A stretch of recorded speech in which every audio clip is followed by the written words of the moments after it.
Gentile Presidente Plenković, Presidente von der Leyen, colleghi, il mondo intorno a noi è sconvolto da guerre e tensioni e l'Europa spesso sembra immobile, irrilevante nello scenario internazionale.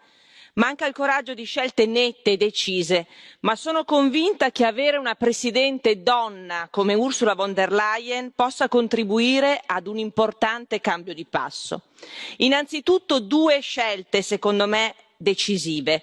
Per quanto riguarda il Multiannual Financial Framework, deve essere adeguato alle sfide e la proposta della Presidenza finlandese è molto al di sotto del necessario e non consentirebbe di realizzare il programma di lavoro della Commissione dell'Unione Europea per la quale questa ha ottenuto il nostro voto favorevole. Il Parlamento non potrà dare il suo consenso al quadro finanziario pluriennale senza un accordo parallelo sulla riforma del sistema delle risorse proprie dell'Unione. Il New Green Deal dovrà determinare una rivoluzione non solo ecologica ma anche sociale ed economica, un grande piano di sviluppo che crei crescita sostenibile senza lasciare indietro nessuno.